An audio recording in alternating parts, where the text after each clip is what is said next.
혹시 이런 생각 해보신 적 있으세요?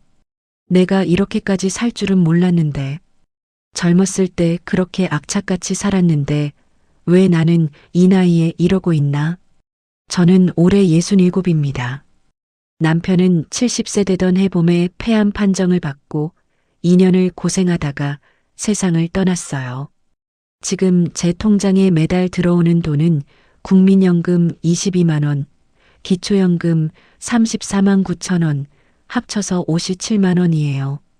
거기에 폐지 줍고 공공근로해서 21만 원 정도 더 보태고 있어요.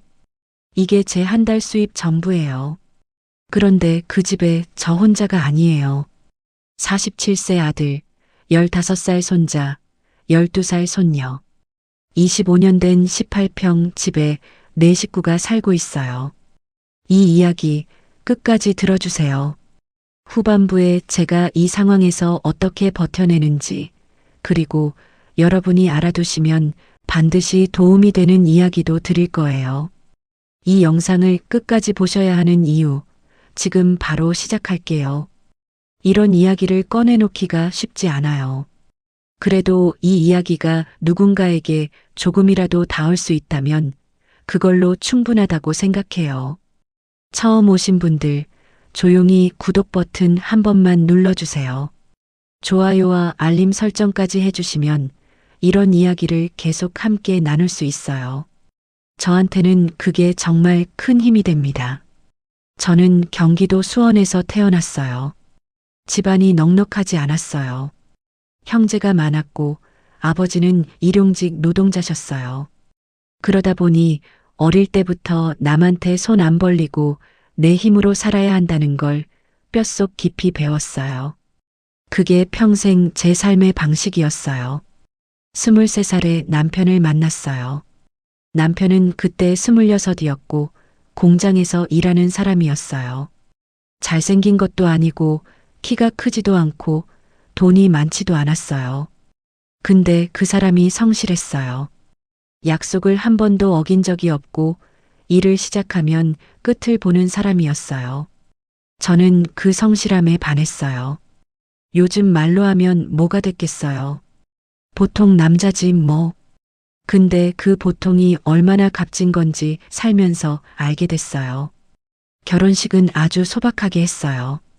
양가 친척 몇 분 모시고 동네 예식장에서 했어요. 신혼여행은 못 갔어요. 그럴 돈이 없었거든요. 대신 남편이 여보, 나중에 꼭 여행 가자. 우리 돈 모으면 제주도라도 가자고 했어요. 그 말이 얼마나 설레었는지 몰라요. 20대 때는 그런 말 하나에도 가슴이 두근거렸으니까요. 신혼 초에는 단칸방에 살았어요. 방 하나에 부엌이 딸린 집이었는데 겨울에 수도가 얼어서 얼음을 녹여가며 살았어요. 남편이 공장 일 마치고 들어오면 발이 꽁꽁 얼어서 들어왔어요. 저는 남편 손을 두 손으로 감싸 녹여드렸어요. 가난했지만 그 시절이 왜 이렇게 따뜻하게 기억되는지 모르겠어요. 돈이 없으니까 반찬을 못 살 때도 있었어요. 간장에 밥을 비벼 먹은 날이 한두 번이 아니에요. 그래도 남편은 불평 한마디 없었어요. 여보, 이거 맛있다면서 밥 2공기씩 먹었어요. 그 사람이 그랬어요. 힘든 걸 티 안 내는 사람이었어요. 그렇게 2년, 3년, 5년이 지나면서 조금씩 형편이 나아졌어요. 남편이 공장에서 팀장이 되고 저도 부업으로 조금씩 벌면서 저축을 했어요. 아들이 태어난 건 결혼하고 4년 지나서예요. 남편이 30세, 저는 27이었어요. 그 아이 하나가 유일한 자식이었어요. 아들이 태어나던 날 남편이 병원 복도에서 울었어요. 그 씩씩한 사람이 그날 울더라고요. 여보, 아들이래. 우리 아들이야. 그 목소리가 아직도 귀에 남아 있어요. 아들 하나를 키우면서 둘이서 악착같이 살았어요. 남편은 30년 넘게 한 회사에서 일했어요. 공장 기술직으로 시작해서 반장까지 했어요. 저는 가게 일도 도와주고 아이 학교 다닐 때는 학교 앞에서 떡볶이 팔기도 했어요. 창피한 게 아니에요. 그게 다 우리 아들 먹이고 입히고 가르치는 일이었으니까요. 그렇게 모은 돈으로 25년 전에 이 집을 샀어요. 18평짜리 빌라예요. 방 2개, 화장실 하나, 조그만 거실에 부엌. 지금 생각하면 작은 집이지만 그때는 이 집이 어찌나 크게 느껴지던지. 입주하던 날 남편이 현관 앞에 서서 이러더라고요. 여보, 우리 집이야. 드디어 우리 집이야. 저는 그 말에 눈물이 났어요. 이거 하나 갔는데 얼마나 걸렸는지. 밤에 자다가 일어나서 방바닥을 손으로 쓰다듬어 봤을 정도예요. 내 집이다. 정말 내 집이다. 이러면서요. 아들은 자라면서 공부를 그럭저럭 했어요. 기대만큼은 아니었지만 성실하게 학교를 다녔어요. 대학을 보냈고 군대를 마치고 28배 중소기업에 취직했어요. 그때 우리 2사람이 얼마나 기뻤는지. 남편이 이제 우리 할 일 다 했다면서 저한테 고맙다고 하더라고요. 아이 키우느라 고생했다고요. 그 말 한마디에 그동안 쌓인 피로가 다 녹아내리는 것 같았어요. 아들이 32살에 결혼했어요. 며느리는 조용하고 말 수 없는 편이었어요. 나쁜 사람인지 좋은 사람인지 처음엔 잘 모르겠더라고요. 나중에는 그냥 무던한 사람이구나 싶었어요. 명절에 오면 설거지도 하고 어른들한테 인사도 하고 보통 며느리였어요. 손주가 태어났어요. 손자 먼저, 2년 뒤에 손녀가 태어났어요. 저는 손주들이 태어났을 때 얼마나 좋았는지 몰라요. 남편도 마찬가지였어요. 손자 처음 봤을 때 또 울더라고요. 그 사람은 기쁠 때 우는 사람이에요. 아니, 울었어요. 이제는 과거형으로 말해야 하네요. 남편이 회사를 퇴직한 건 65이었어요. 30년 넘게 한 직장에서 일하고 나왔으니까 퇴직금이 적지 않았어요. 8천만 원이었어요. 우리 둘이 그 돈을 받았을 때 남편이 그랬어요.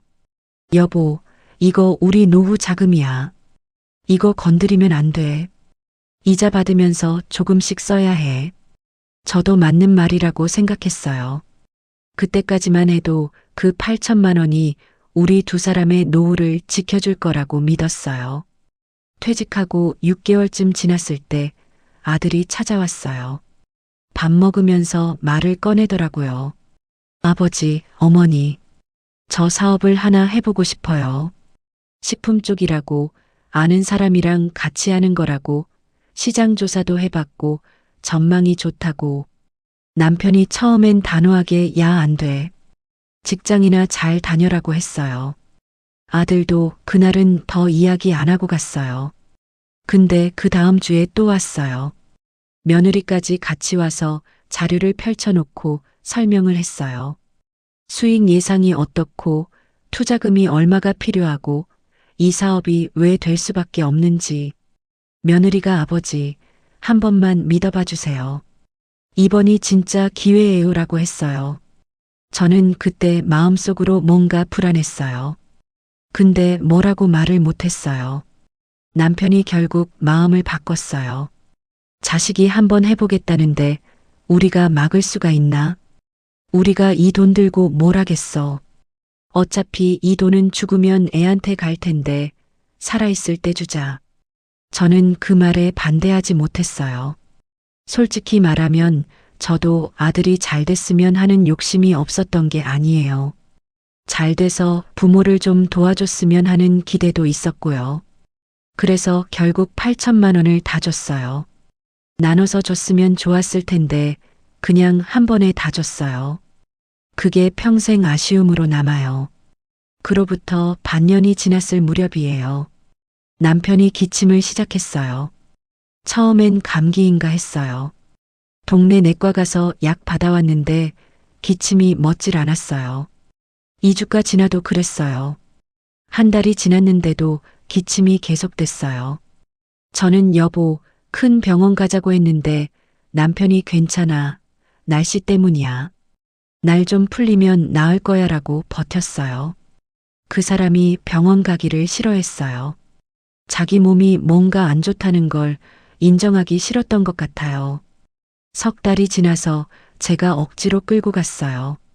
종합병원에서 CT 찍고 기관지 내시경하고 조직 검사까지 했어요.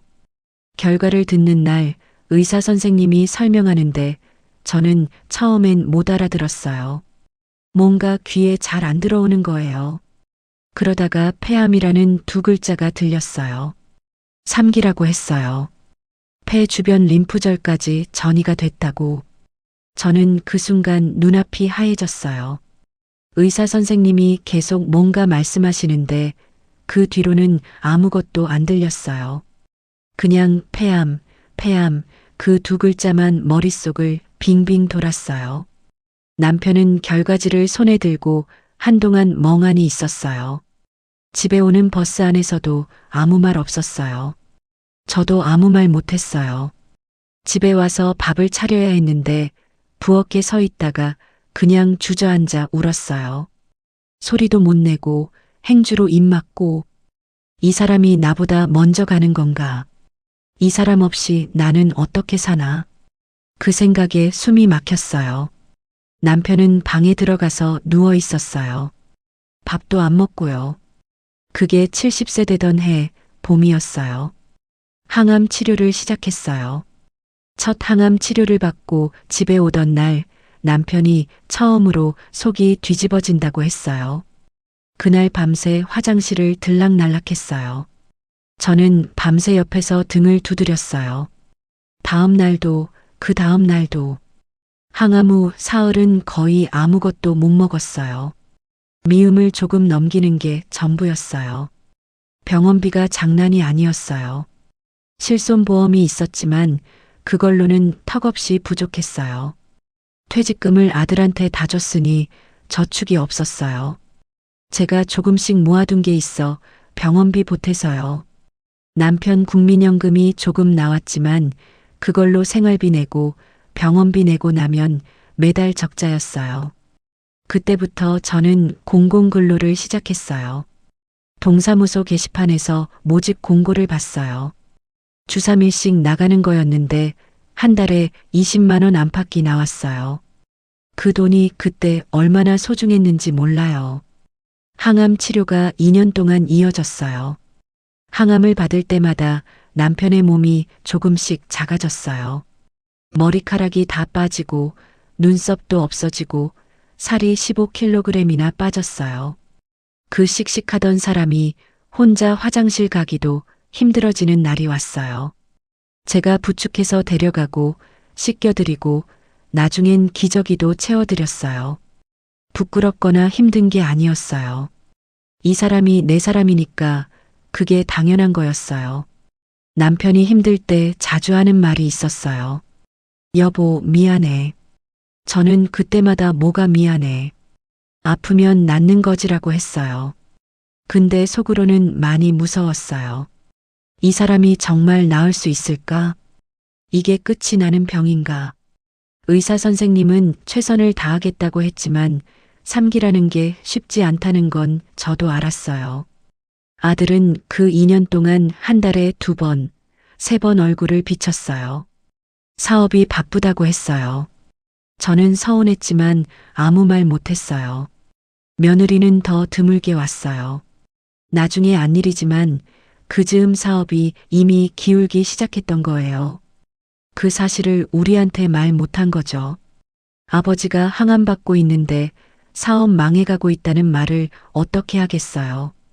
저는 그때 아들이 더 자주 와줬으면 했는데 지금 생각해보면 그 아이도 힘들었겠지 싶어요.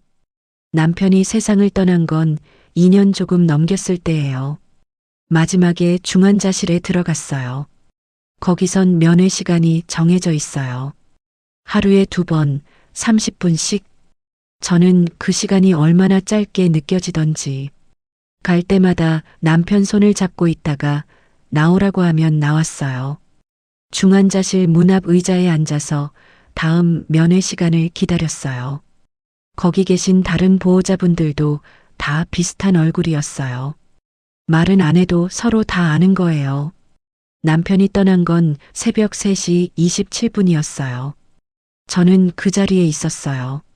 면회 시간이 아니었는데 상태가 안 좋다는 연락을 받고 달려갔어요. 손을 잡고 앉아 있었는데 어느 순간 그 손에서 힘이 스르르 빠지더라고요.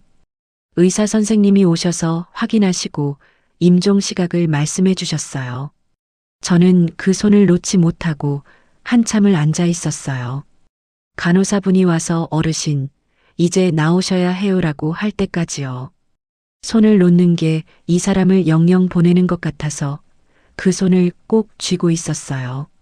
장례를 치르고 집에 돌아왔을 때 집이 어찌나 넓게 느껴지던지 18평이 이렇게 넓다고 느낀 게 처음이었어요. 현관에 남편 신발이 있었어요.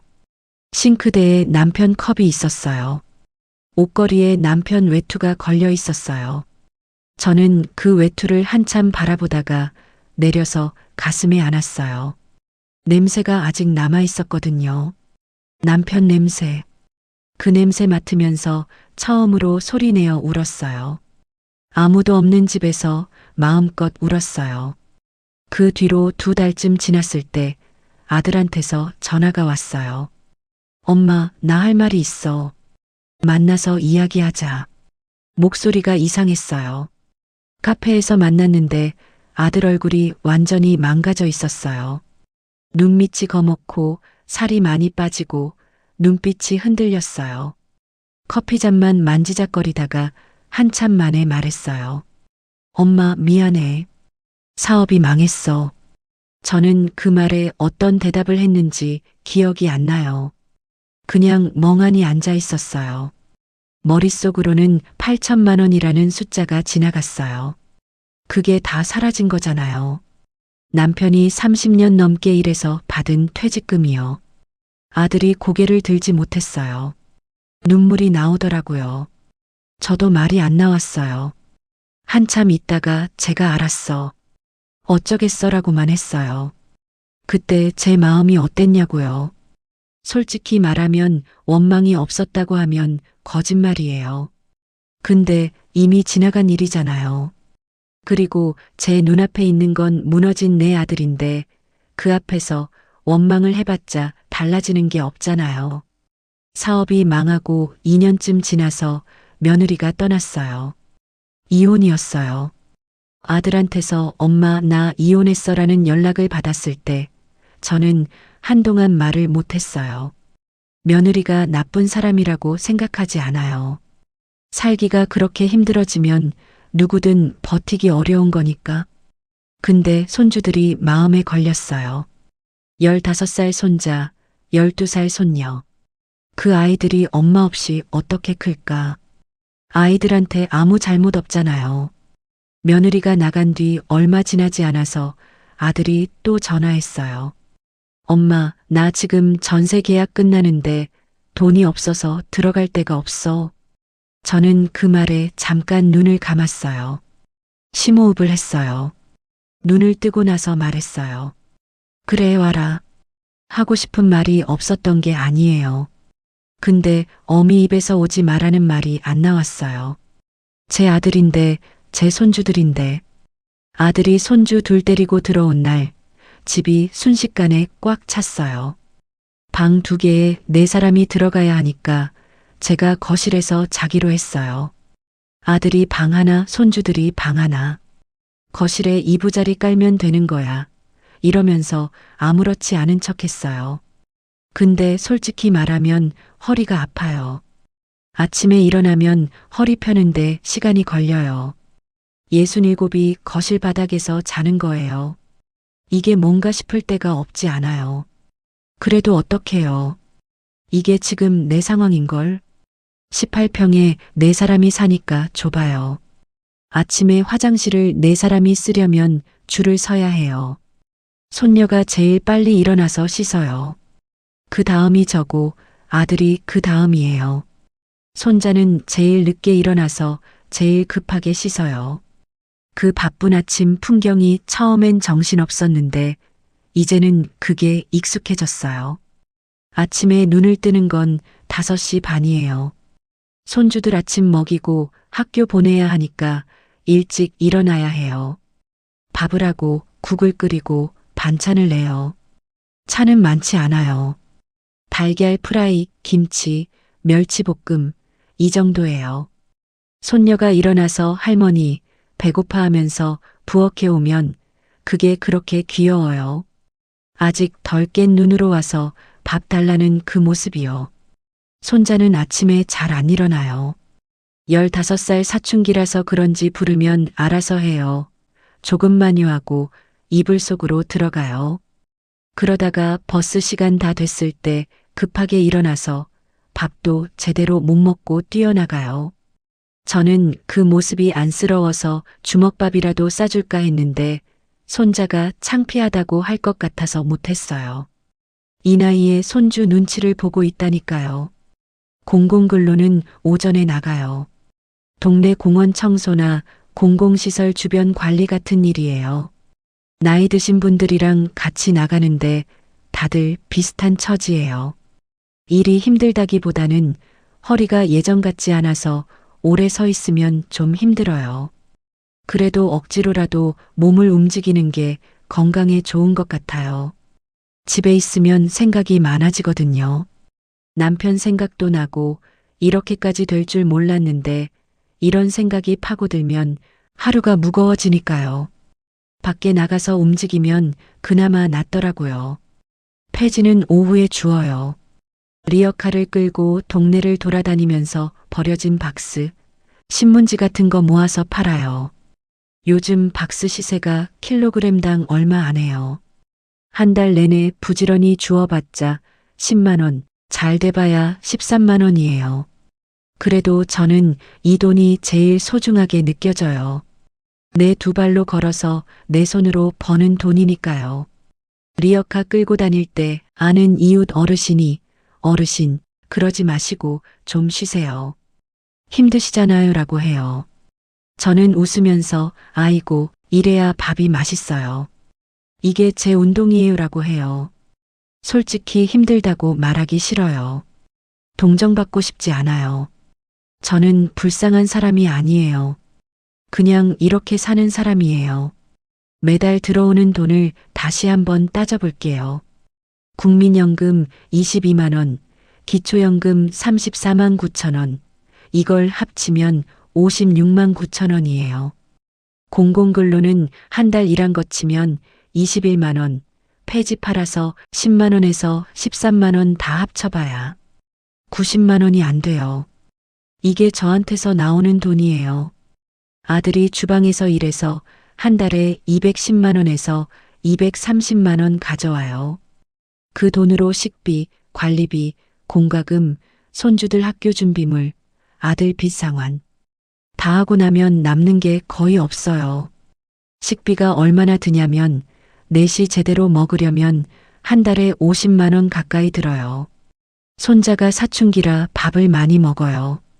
성장기잖아요. 많이 먹여야 하는데 고기를 자주는 못 사줘요.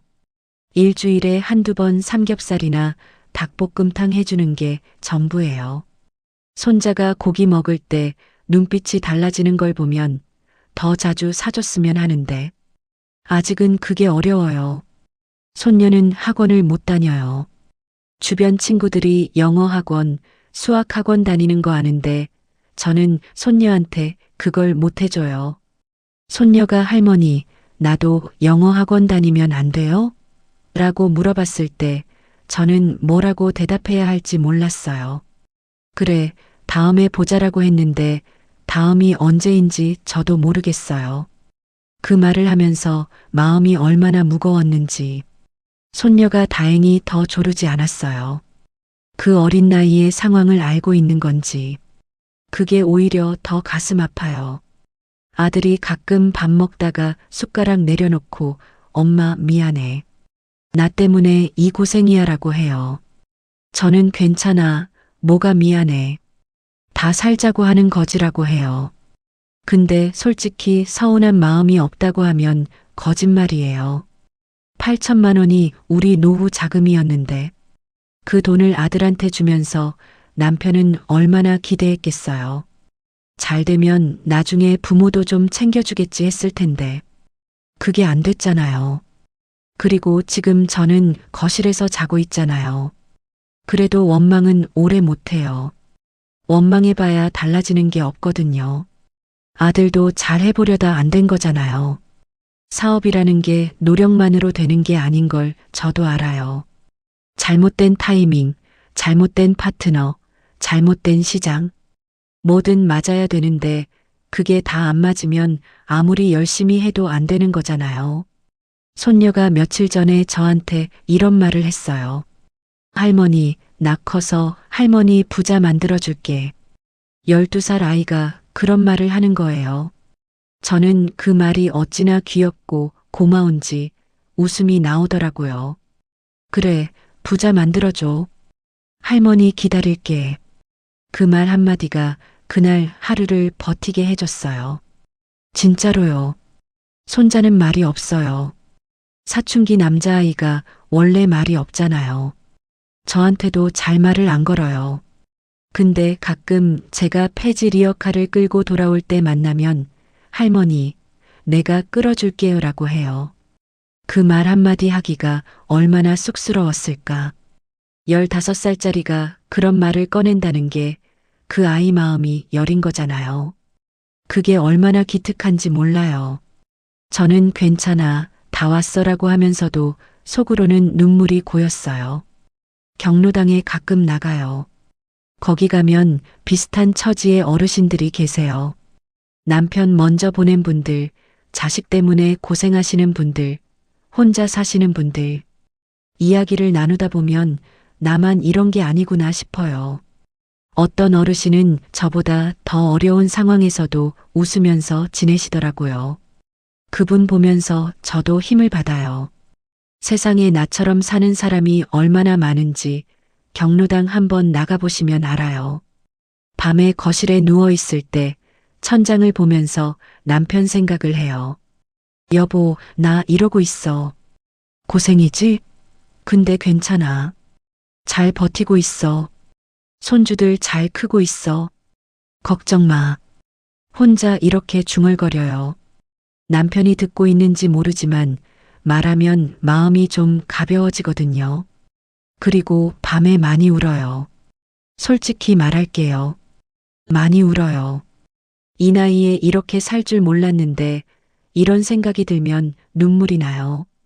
근데 그 다음에 또 정신을 차려요.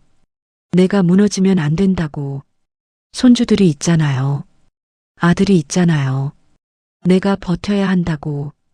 여기서 한 가지 저처럼 연세 드신 분들한테 꼭 드리고 싶은 말이 있어요. 기초연금 아직 신청 안 하신 분 계시면 빨리 하세요. 만 65세 이상이고 소득 기준 충족되시면 신청할 수 있어요. 저는 34만 9천 원 받고 있는데 이 돈이 없었으면 정말 어떻게 살았을지 몰라요. 주민센터 가시면 도와줘요. 어렵지 않아요. 국민연금도 마찬가지예요. 제가 22만 원밖에 못 받는 건 젊었을 때 많이 못 넣었기 때문이에요. 지금 아직 일하고 계신 분들 국민연금 꼭 꾸준히 내세요. 나중에 이 연금 하나가 얼마나 소중한 버팀목이 되는지 저처럼 살아보면 알게 되거든요. 젊을 때는 먼 이야기처럼 느껴지잖아요. 근데 순식간이에요. 눈 깜짝할 새에 이 나이가 돼요. 공공근로도 신청해 보세요. 부끄럽다고 생각하시는 분들이 있더라고요. 저도 처음엔 그랬어요. 내가 이걸 해야 하나 싶었어요. 근데 지금은 전혀 안 부끄러워요. 내 몸으로 일해서 버는 돈인데 뭐가 부끄러워요. 동사무소나 주민센터에 가시면 신청할 수 있어요. 나이, 소득 기준 충족되시면 연락이 와요. 한 달에 20만 원이 안 되더라도 그 돈이 생활비에 큰 보탬이 돼요. 그리고 혼자 사시는 어르신들, 노인 맞춤 돌봄 서비스 알아보세요. 혼자 계시다가 갑자기 몸이 안 좋을 때 연락할 곳이 없으면 얼마나 무서워요. 주민센터에서 신청하시면 말동무도 해주고 안전 확인도 해줘요. 이런 서비스들이 있는데 모르는 분들이 생각보다 많더라고요. 꼭 알아보세요. 제가 이 나이에 배운 게 있다면 딱 두 가지예요. 하나는 건강이 돈보다 먼저라는 거예요.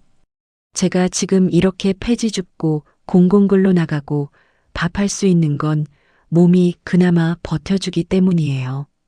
남편처럼 아팠다면 저는 손주들 아침도 못 챙겨줬을 거예요. 그러니까 건강할 때 몸 관리를 잘해야 해요. 저는 지금도 매일 걸어요. 폐지 주우면서 걷는 게 운동이 되더라고요. 또 하나는 자식한테 다 주지 말라는 거예요. 이건 자식을 미워해서 하는 말이 아니에요. 저도 아들이 잘 되길 바라는 마음으로 줬어요. 근데 결과적으로 어떻게 됐어요? 저한테 노후 자금이 없으니까 지금 폐지 줍고 있잖아요. 그리고 아들한테도 짐이 되고 있잖아요. 내 노후를 내가 책임질 수 있어야 자식도 덜 힘들어요. 퇴직금이나 노후 자금 일부를 자식 사업에 다 넣는 건 사랑이 맞긴 한데 그게 결국 서로한테 짐이 된다는 걸 저는 뼈저리게 배웠어요. 이 말 지금 50대, 60대 초반이신 분들한테 드리는 거예요. 아직 늦지 않았어요. 지금부터라도 내 이름으로 된 노후 자금은 지키세요. 자식 도와주고 싶은 마음 다 이해해요. 근데 다 주지는 마세요. 반은 지키세요. 저는 요즘 이런 소원이 생겼어요. 손녀가 고등학교 입학하는 거 보고 싶어요. 손자가 대학 가는 거 보고 싶어요. 아들이 다시 제 발로 일어서는 거 보고 싶어요. 그거예요. 거창한 게 아니에요. 그 모습들을 볼 수 있을 만큼만 건강하게 살고 싶어요. 그게 지금 저를 매일 새벽 5시 반에 일으키는 힘이에요. 오늘도 저는 밥을 지을 거예요. 손주들 밥 챙겨주고 공공근로 나가고 폐지 조금 줍고 또 저녁밥 차릴 거예요. 특별한 하루가 아니에요. 그냥 평범한 하루예요. 근데 이 평범한 하루가 쌓여서 제 삶이 되는 거잖아요. 남편이 보고 있다면 부끄럽지 않게 살고 싶어요. 그 마음 하나예요. 오늘 이야기 끝까지 들어주셔서 정말 감사해요. 저는 특별한 사람이 아니에요. 이 나라 어딘가에서 조용히 하루하루를 살아가는 67 할머니예요. 근데 이 이야기가 혹시 여러분 중 비슷한 상황에 계신 분한테 닿는다면 오늘 밤만큼은 조금 덜 외로우셨으면 해요. 우리 다 각자의 방식으로 버티고 있는 거니까요. 당신 혼자가 아니에요. 오늘 당장 하나만 해주세요. 기초연금 아직 신청 안 하신 분, 내일 주민센터 가세요. 공공근로 궁금하셨던 분, 한번 알아보세요. 국민연금 꾸준히 내고 계신 분, 절대 끊지 마세요. 내 노후는 내가 지켜야 해요. 이 작은 것들이 나중에 저처럼 힘든 순간이 왔을 때 버팀목이 돼줄 거예요. 다음 영상에서도 이런 이야기로 찾아올게요. 저처럼 사시는 분들, 또 저보다 훨씬 더 힘든 상황에서도 오늘 하루를 살아내시는 분들의 이야기.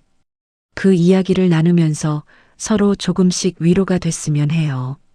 오늘도 함께 해주셔서 고맙습니다.